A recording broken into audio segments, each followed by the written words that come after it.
Hello friends, it's Friday, May 15th. It's day 15 of Drawing with Jennifer. Thank you so much for being here. I still have sketchbooks available, so if you're just tuning in or new to the series and you still want a sketchbook, please let me know.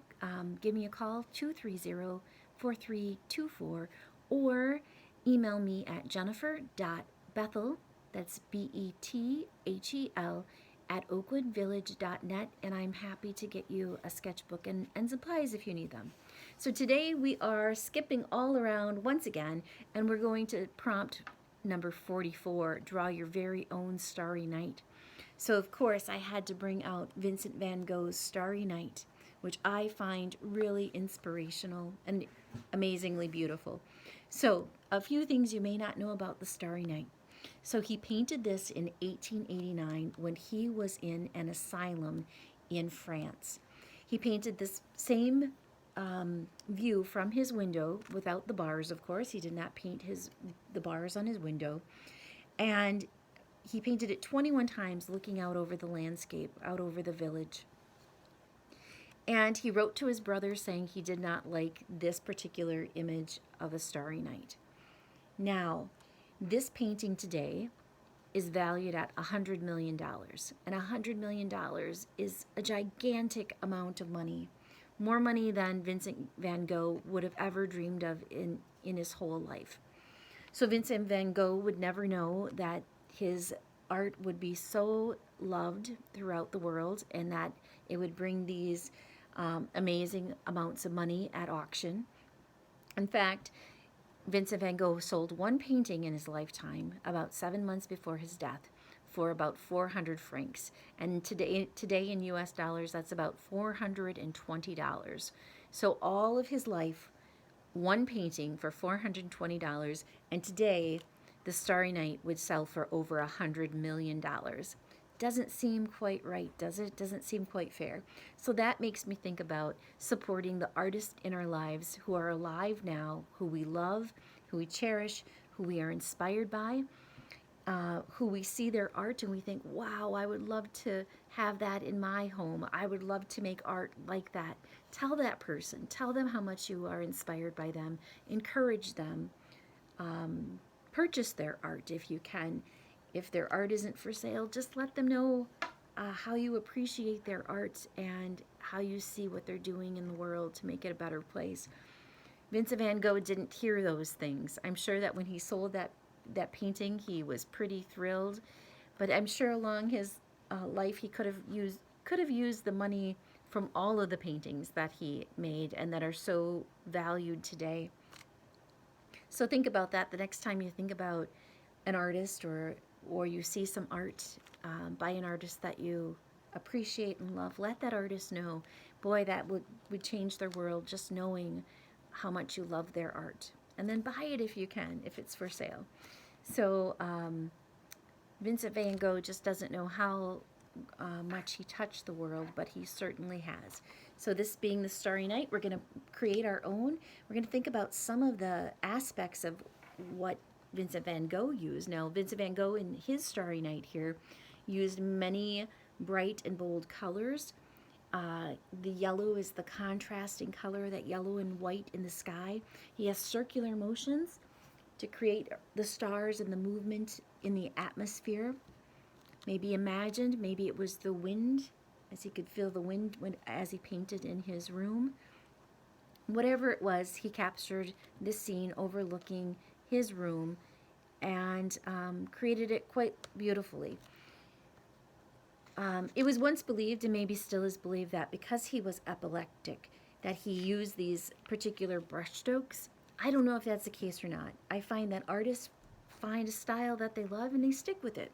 Vincent van Gogh used these brushstrokes, these small but very noticeable brushstrokes to create the pattern, to create the motion and the movement, to create all of the detail of his work. He uses it everywhere. He might just have loved that, and that's what that was about for him. So today, as I'm drawing my Starry Night, and if you're out there drawing your Starry Night, please borrow some things from Vincent van Gogh. Incorporate some of those things, or, of course, develop your own. There's a picture of Vincent van Gogh, self-portrait. Wanted to share that as well. Okay, so today I am working on pastel paper, and I am working with a tray of chalk pastels. I'm going to create this drawing again, or something similar to it, into my sketchbook, but for the purpose of our video, I wanted to work big with the night sky. So like Vincent van Gogh, I'm going to work, I'm always drawn to making spirals, so I like to do that. And I love working on pastel paper because it just lends itself, of course, to oil pastels or chalk pastels. And that ability to then go in and mix the colors. So when I think about a night sky, what do I think about? Oh, I think about a place on my property that we call the clearing. And the clearing is a opening in our woods that the trees have been cleared, of course, and there's a fence line, and the fence line looks down into the pasture of another person's property. His name is Farmer Steve to us, so Farmer Steve's property. And when I think of where would I like to be on a starry night, I think about the clearing and how beautiful it is back there. And a few years ago back, I surprised my husband. Well, it wasn't much of a surprise by the time he made it there, but I had a surprise birthday party for him in our clearing, and it was a 1940s swing band party, and it was really, really wonderful, and it was the perfect setting in our clearing for such a party. To have a 40s swing band playing in our clearing was pretty remarkable.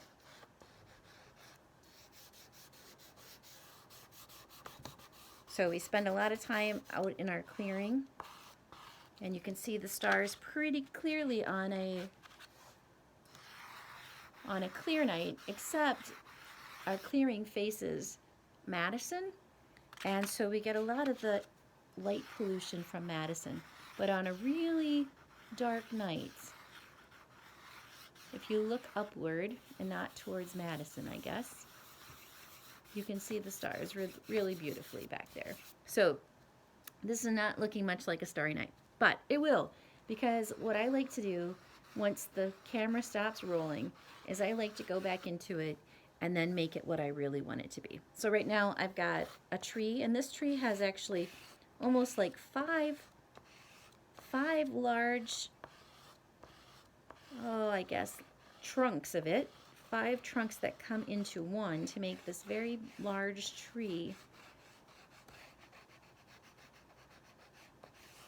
back here in our clearing. And then of course there's forest all around, so I'm going to just kind of lay in some forest there, but I want to keep in mind I'm going to change the color of this because I want the focus to be my starry night. So I'm going to pretend that this isn't that noise or light pollution. Sorry if I said air pollution. I meant light pollution.